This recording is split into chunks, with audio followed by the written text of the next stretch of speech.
right. Dr. Michelle Gordon, tell me, Yes.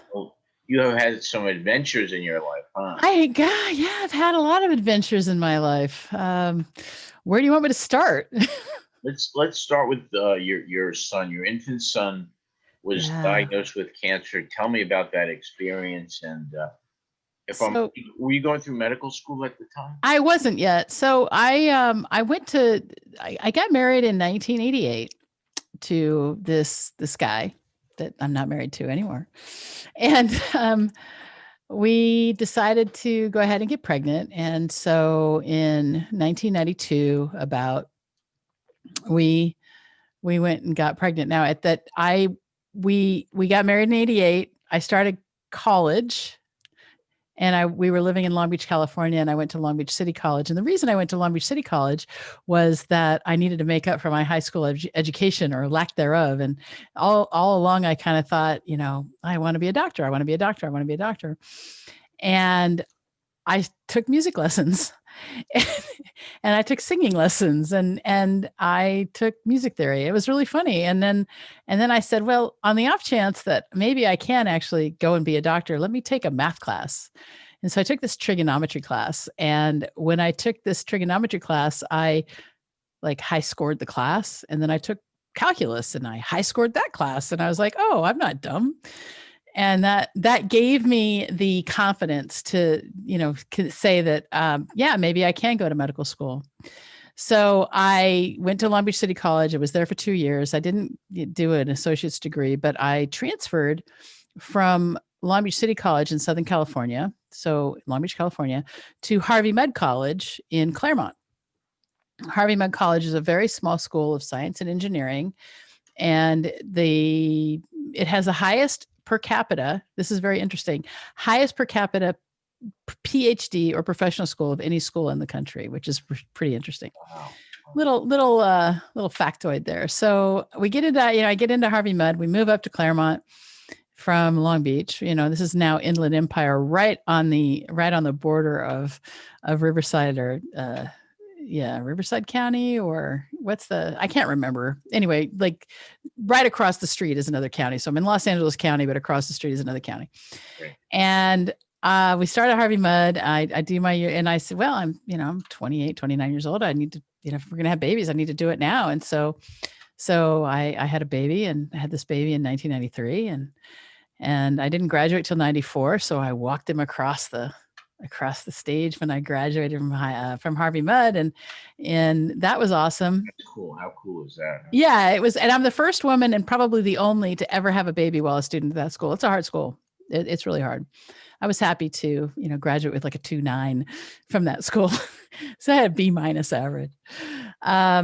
You graduated, right? You got the diploma. Right? Yeah, I got the diploma, a bachelor's of science in biology. And so not long after, I started working in downtown Los Angeles at a law firm doing IT. So it was that or I was going to do a PhD in physics. And I said, well, let me work for a little while and see what I want to do. So I'm working for this law firm in Los Angeles, doing IT, taking apart computers, putting them back together, that sort of thing. And you have a diverse area of knowledge. My God. And so I was doing that, and I had this baby, and then my son stopped walking, and he stopped eating and drinking. And, he was going to the babysitter, and the babysitter said, every time I change his diaper, he screams. And he was about little over 20 months at that time. And I was, this isn't making sense. And I took him to the doctor, and he says, oh, it's an ear infection. I'm like, I don't think it's an ear infection. There's something really wrong with this kid, and I'm not sure what's going on.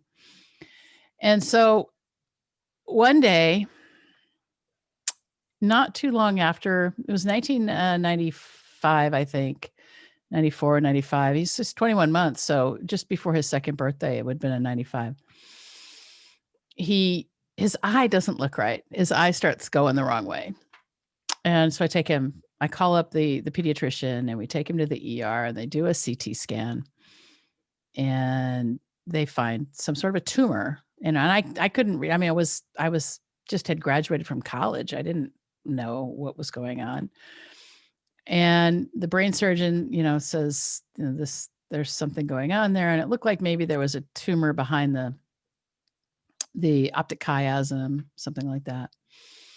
And I said, well, I'm in Southern California.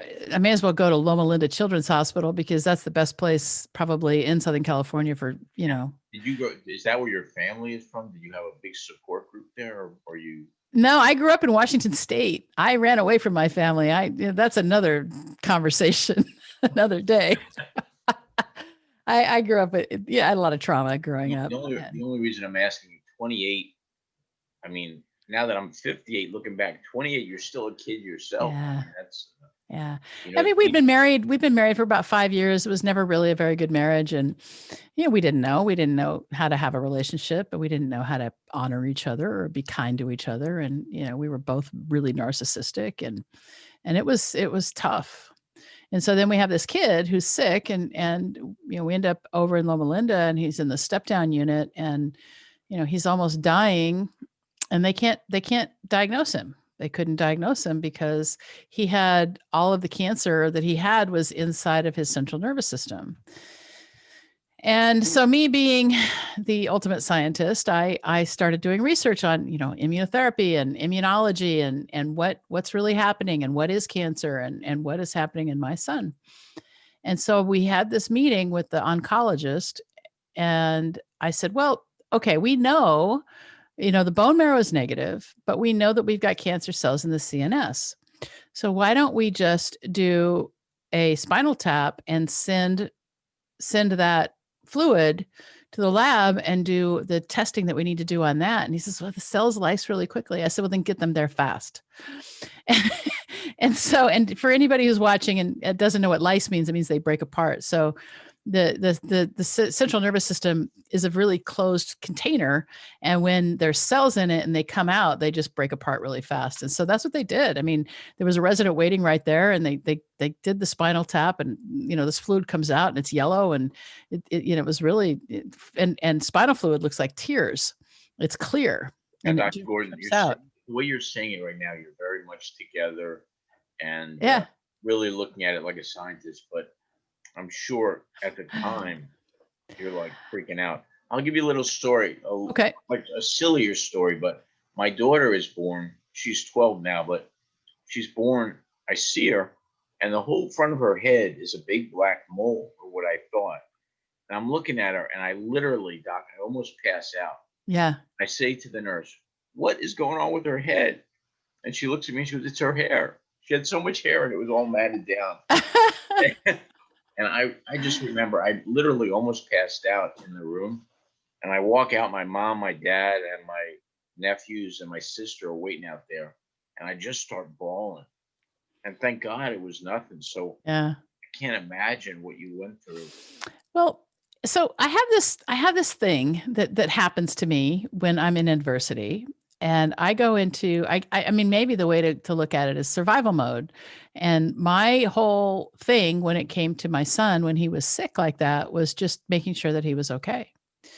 And I watched them take the fluid out. I mean, I wanted to be a doctor. I was kind of fascinated by all the things that were happening to him. And they didn't want me in the room with him when they were doing it. And I said, no, you don't understand. I will not get in your way and I will make sure he's calm. And I kind of bullied my way into it and they were glad I was there because I did what I said. But the thing, the overarching memory now, just for the audience, my son is still alive. He's 27 years old. He has some other issues that came up and we can get to those later on, but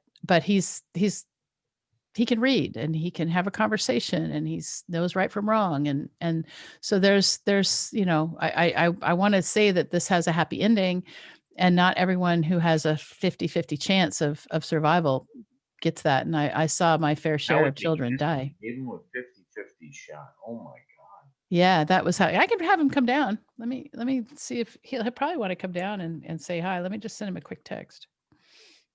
Dr. Gordon, I guess at 28, you grew up very quickly, huh? I grew up when I was 5, baby. Let me just send him a quick text. He'll come downstairs. and you can meet him. Um, so, so here I am, I put away everything else. I just grew up and said, I've got to make sure this kid survives. And I was there for his chemo. And, there was one time the nurse tried to bring him chemo and it was the wrong color or something, there was something wrong about it. And they went back and rechecked it and it was the wrong chemo. And what is chemo for an infant? How does that work? it works just like anybody else. They gave him a central line and he got, so a central line is where they put like a surgical access and they actually, he had 3 of them because he was on a lot of steroids and the steroids made him kind of crazy and pulled him out. I mean, I know how an adult reacts to it. It's a tough thing to go through. How does it? Yeah. Oh, it was horrible. He lost his hair. He started throwing up all the time. I mean, it was bad. And we had to reteach him how to walk after he went through the first treatment. Does he remember any of this? Does he remember any of it? He does. He remembers the owie room was what we called it, where he would get bone marrows and spinals. And so with boys, at least back in the day, and I don't pay attention, they have protocols. I mean, it's like a cookbook.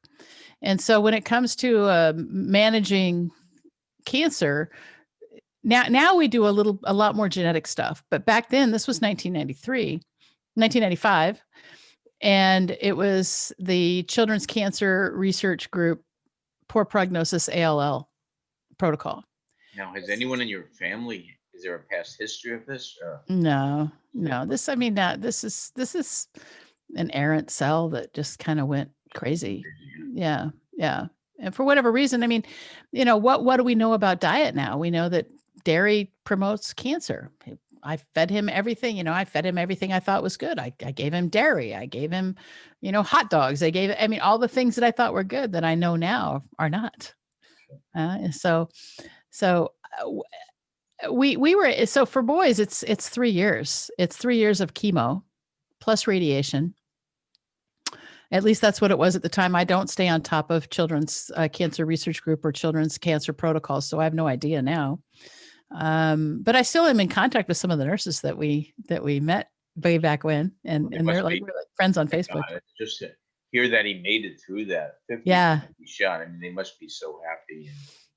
Yeah, no, I mean, he's had a happy. But it wasn't easy. I mean, I'm not going to say it was easy. It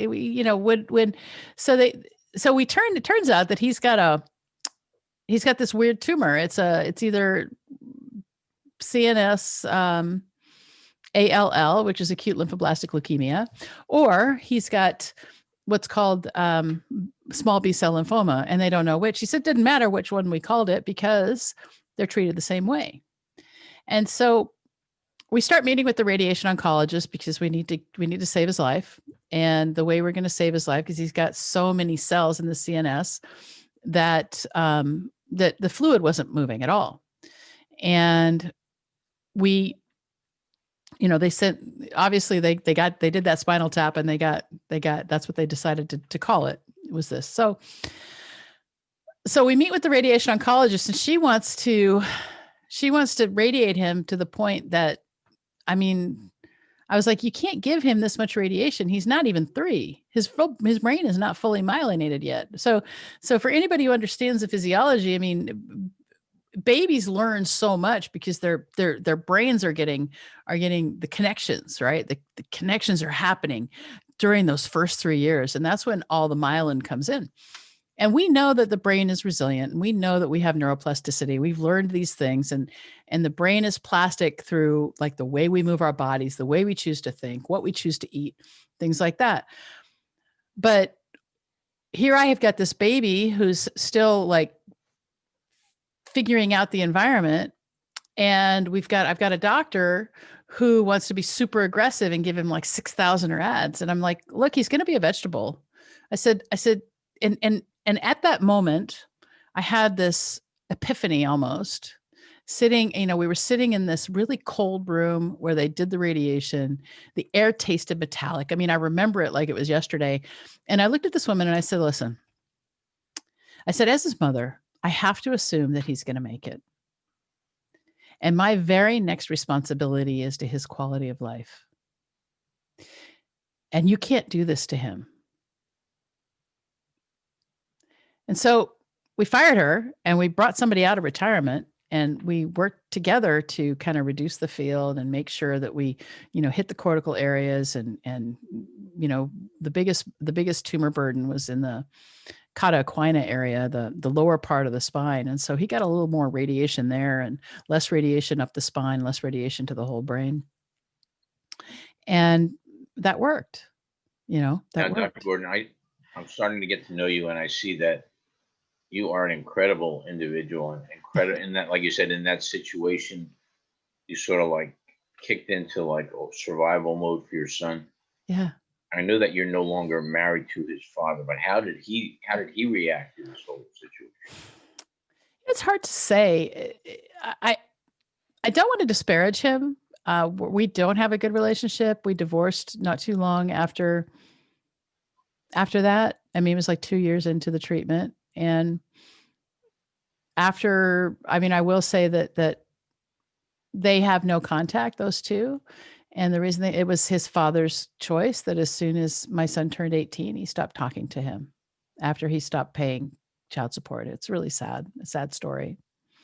So in terms of how he reacted, I mean, he reacted in similar ways. I mean, when you're met with a challenge like that, when a human is met with a challenge like that, we have a couple of options, right? We can face it or we can hide.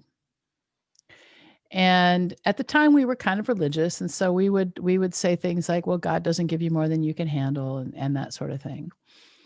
And life is problems.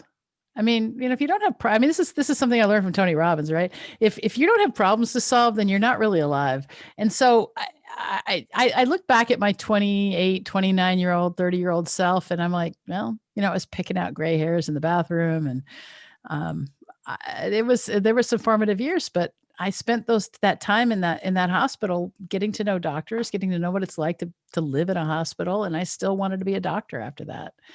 And they helped me. And that experience, how has it changed you as a doctor? So I'm not practicing anymore. I retired in July of this year.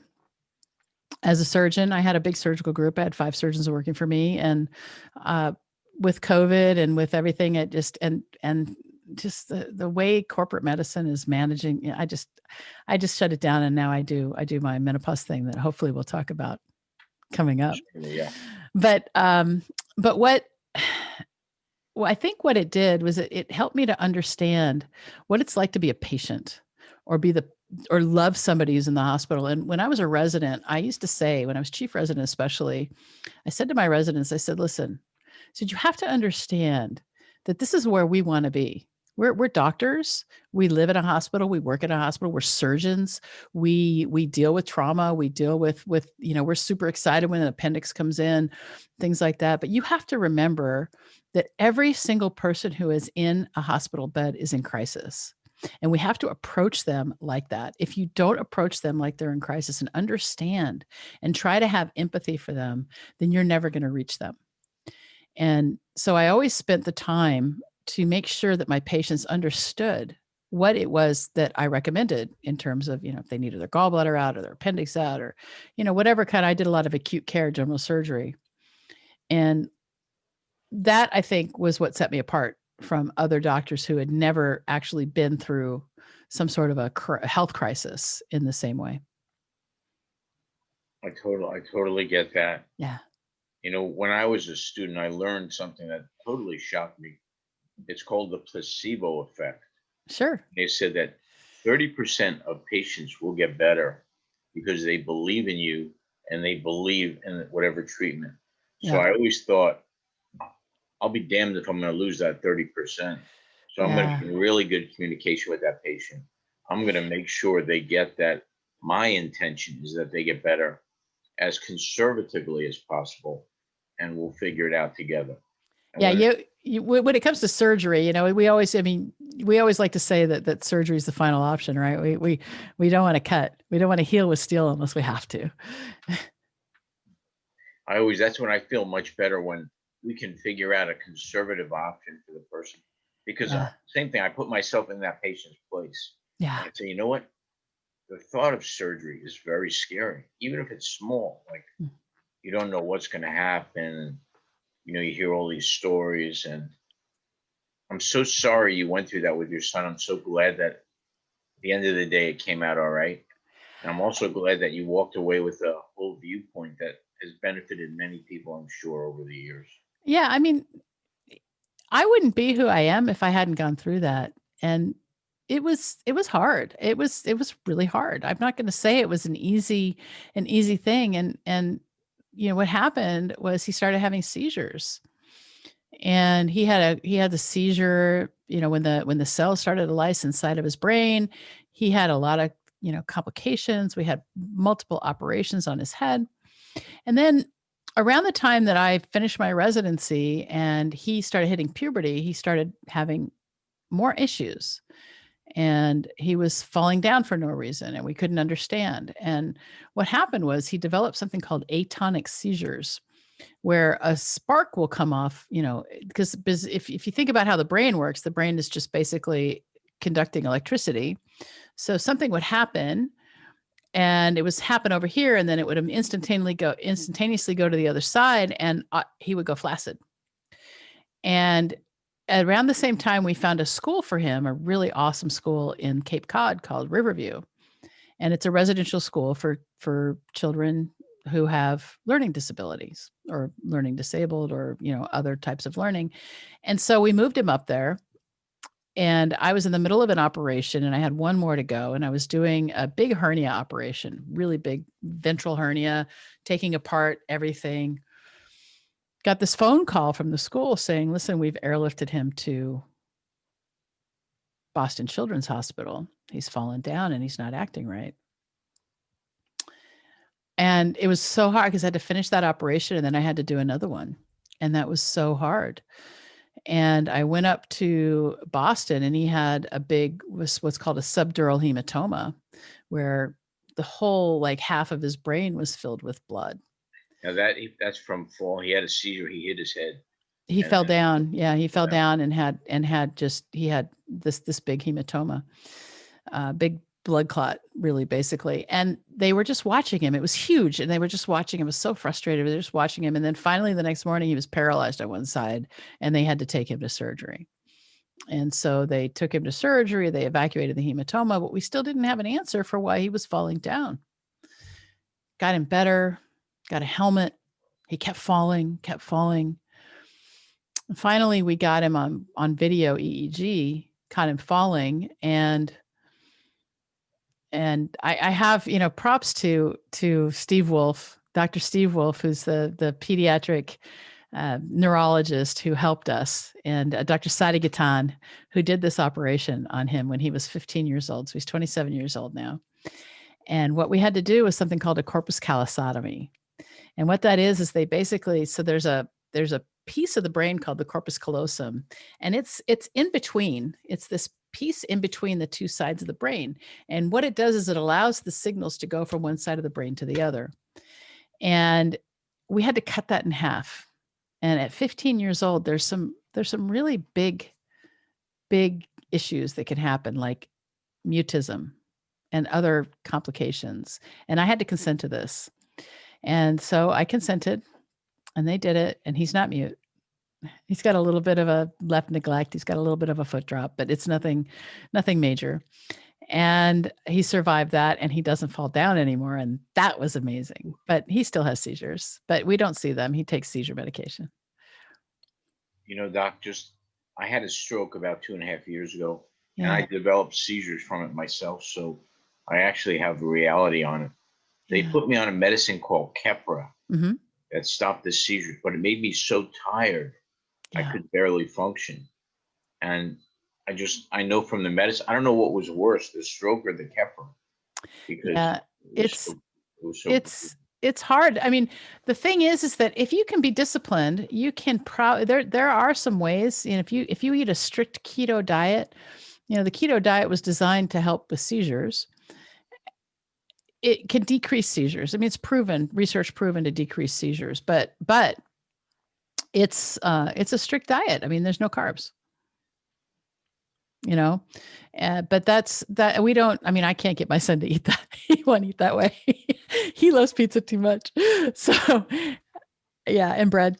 So I can't get him to eat that way. But it's the the medications do handle it. He doesn't take Keppra. He takes what does he take? He takes Lamictal and he takes the D one. I can't remember what it's called. But he's been stable for several years. They Depakote, yeah. They switched me to a different one, Briapris. I don't know. Anyway, I don't follow the medications. Yeah, I don't worry. Less side effects as far as the tiredness, but yeah, going through that Keppra was brutal. It really was brutal. Yeah, Keppra makes you sleepy. Ooh. Topamax can cause some cognitive problems. So yeah. So that taught me quite a bit about resilience, and I'll tell you that my childhood got me ready for that. I had a childhood full of trauma and abuse, but I never got broken. I mean, I had some things happen to me that were really uncomfortable and horrible, but I was always I always was like still defiant. I was always still like the person who was going to get back on the horse. I always had a lot of tenacity. And I think that the abuse that I suffered as a child and the way I reacted to it, the way my soul is wired, I guess, helped me to manage this as just something else that I had to go after and make sure it got okay. He was okay. And that was, and he was living on his own up in Cape Cod in a program called Living Independently Forever or Life. But the second week of March, I went up and got him and brought him home. And I said, I don't want you to get this virus. You're high risk, because he's got some sequelae. I mean, he's got hypertension, and so there's a couple of issues that make him a little bit, higher risk. Right. If he were to get COVID. Well, with all he's been through, the one thing he did hit is the lottery with mom. So well, he chose me, right? They choose us, the children. Credit for that one, right? Yeah. He chose me, and he came through, and and it's funny. I mean, even he started out with adversity. I mean, when he was born, he had a broken clavicle. Who knows? He just started out that way, and we had him for a couple years without any issues. And he was a bright kid. He was a really, really smart baby, and he's still smart, and he's got a normal memory. He's got some processing issues because he got radiation and chemo right into his brain back when he was 22 months old for 3 years. So that was the big thing. And then of course, having him fall, having the I had to finish up those operations and then go up to, hang out in Boston for a while and get him out of there. And then the corpus callosotomy that December. And then he had, he had a growth hormone deficiency. And the reason he had that was because of the radiation. So his, hypothalamic pituitary axis didn't work right. So for anybody who doesn't understand medicine, what that means is that his endocrine system was messed up, and he matured sexually appropriately, but everything else was kind of messed up. And so he's got really long arms, and his hands are really big, and his jaw grew. His jaw grew a little bit too much. And so he had this big underbite, and he couldn't chew with his mouth closed. And so a few years ago, he had to have an operation to kind of fix his bite. And he just doesn't do well in the hospital. And so he was in a few extra days, and it was extra. But that was like 5 years ago. So that's hopefully the last operation for a while. Has your attitude rubbed off on him? Has he fighter? Has he got that fighter instinct? He's pretty. He's just positive, and we talk a lot about being in the moment, about being present, and knowing that the future is what we want to go to. Sorry, my dog is behind me. So the future is what we want to go to, and the past we can't change, but some people will live in the past and look their whole lives by looking in the rearview mirror, right? I And heard when we can, somebody describe it sort of like this. Somebody that is to some degree psychotic lives in the past. Somebody that's living in the present only is neurotic to that degree. And somebody living in the future is really healthy. And so then, I don't know if that's true, because all we have right now is this present moment, right? And you can't fail this present moment. And one thing that's really good about my son is that he is pretty much always in the present. And he stays there. So I don't know if living in the future is really the answer. I think if you have something that's going to pull you forward, a strong vision will pull you forward. I guess And that's sort of what I mean, like a goal of purpose. yeah. I mean, and it's really important to set those. I mean, this is what I teach in my program. I teach the women who are kind of transitioning their lives in menopause to actually look at it differently. I skipped over that a little bit before, but I'm not going to let you skip over it right now. Let's go right to that. Tell us about this whole other area. So what happened to me was a few years ago, I started going through menopause, and I was laying on the couch, and all of a sudden I felt embarrassed, and like this hot flash, whatever it was, I didn't know what it was. I'm like, why do I feel embarrassed? I'm not embarrassed. And it was a hot flash. And then like and then I was like watching TV, and I was crying at commercials. And I was like, what? Why am I crying? Like the stupid drug commercials, right? That piss us off as doctors. And so I'm like, why am I crying at these commercials? This is weird. And then I would have rage, which, I mean, I had rage my whole life, but this was worse. But the big thing was that I gained a lot of weight. And I gained like 50 pounds, and it felt like it came on overnight. I felt like an alien had beamed down and taken control of my body. Couldn't stop thinking about food. There's just so many things that were going on. And I realized I was in menopause. Now I'm married to a lady now. Her name is Val. She's an internist. And so I said to her, look, well, what's going on? And she's like, well, it's probably menopause. And so I went to my friends who are OBGYNs, and I said, okay, so, hey, what do I do about this menopause? Because it's really disruptive to me. And they're like, oh, you got to suffer through it. And I'm like, what? Like, yeah, well, you can take hormones. And so I was like, okay, well, let me try hormones, right? Tried hormones. I got a period. I was like, I'm over those. I suffered through those I suffered through those from 13 until 50. I'm done with those. So, yeah. So long story short, I was like, okay, I'm getting dismissed by doctors. Everybody says you have to suffer through it. I feel really weird. This is so disruptive. I can't be the only one. And so I went to Dr. Google, and I'm like, okay, help me, Dr. Google, help me figure this out. And I found scholarly articles, which I can read as a doctor, and they were confusing. I found the North American Menopause Society, and it was confusing. I found a whole bunch of like weird, disjointed information. And I was looking for a course. I was looking because I'm somebody who will invest in myself. I'm like, okay, if there is a course out there, I'm going to freaking buy it because I don't know what's going on. Yeah. And I couldn't find it. And so I said, well, I'm going to build it then, because I can't be the only one. I'm a doctor and I'm so confused. So I love your attitude, because so the scholarly papers basically said suffer through it in a scholarly way. Huh?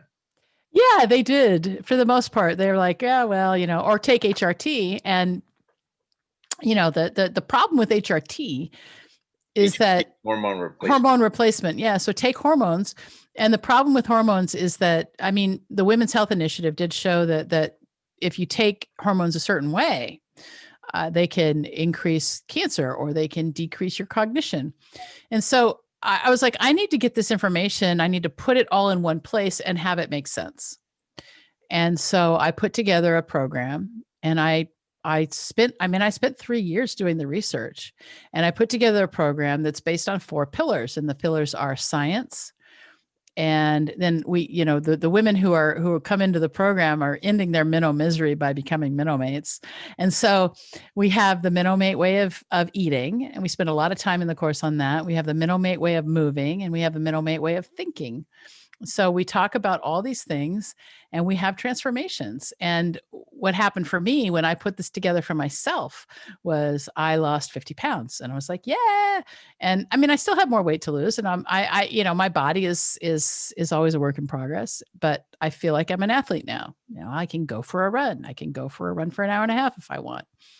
I ride a bike. I feel pretty good about this body. I can do more with this body now. I'm 56 years old and I can do more with this body now at 56 than I did when I was 18. So I'm happy about that. Wow, that's phenomenal. Yeah. So a few years ago in 2018, I did the Falmouth Road Race where you run from Woods Hole to Falmouth. It's 7 miles. I did that at 11 minutes per mile. Wow, that's great. Yeah. It took me like an hour and 20 minutes and I just never stopped. When you launched this movement, yeah, this information, what kind of reaction did you get? Was it sort so, of an overwhelming thing or? Yeah, well, no, it's not. I mean, it's just starting to take off now, but when I shared this with some other women, their results were better than mine. And it took me 6 years to lose that 50 pounds. And it took my Menomates, it took them a lot less time when they applied the principles to their lives. And that's what's so great about when you hire somebody or when you get a coach or whatever, right? They can like shorten the time gap because the coach has already done those things and shown you the pitfalls. Give us one principle. Just a little teaser. Give us a little teaser principle. One teaser principle is that we can make our minds happy. Because, I like that. Yeah. So, we have up to 60, 70, 80,000 thoughts a day, right?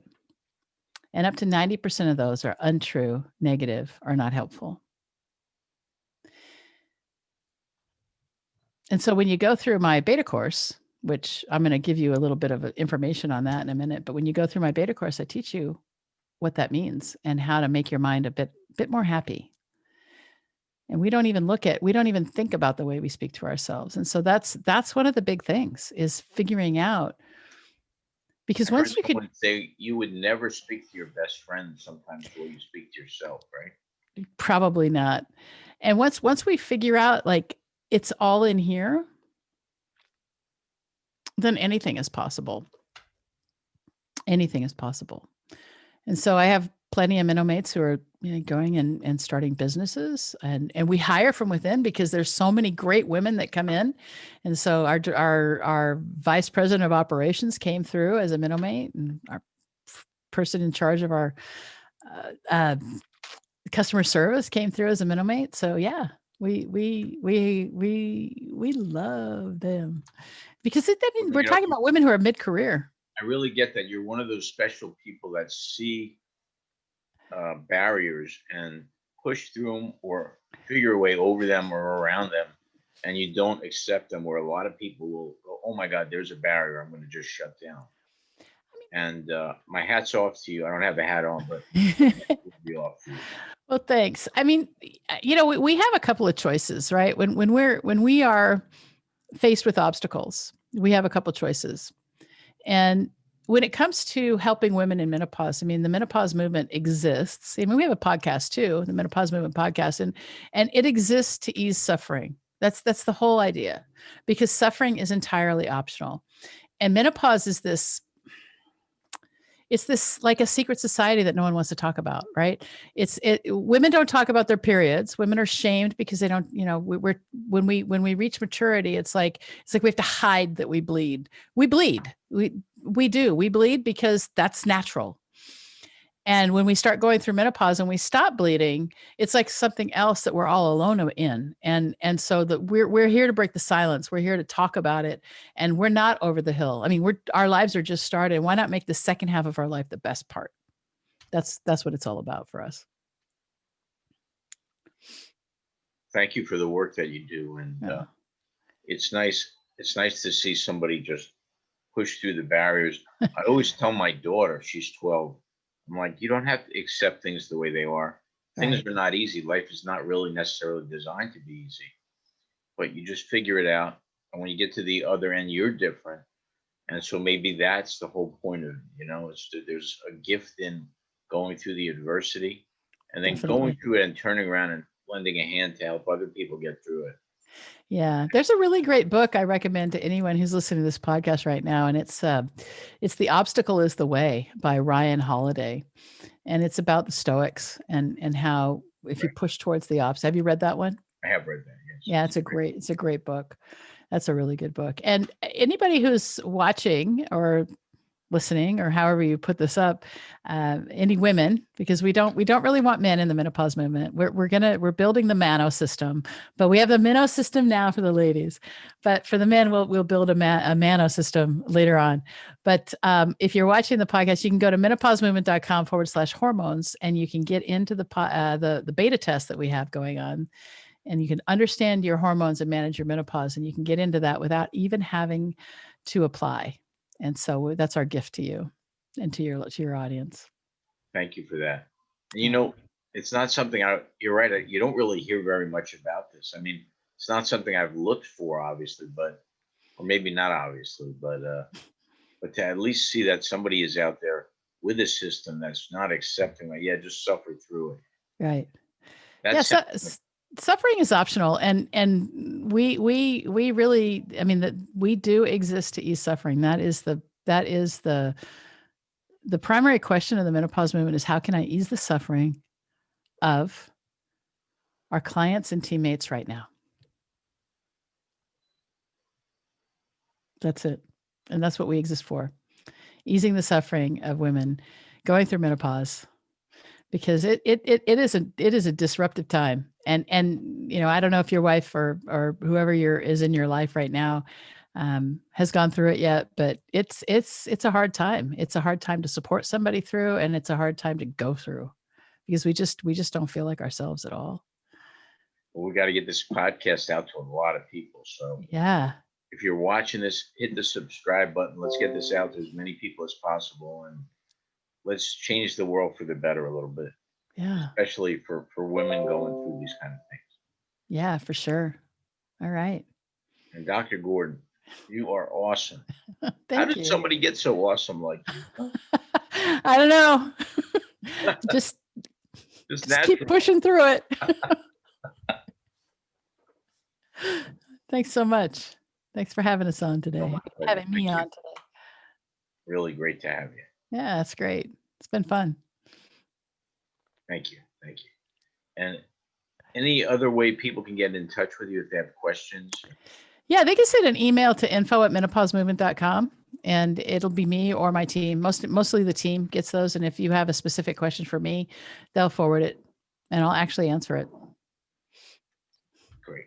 I answer my email. I do.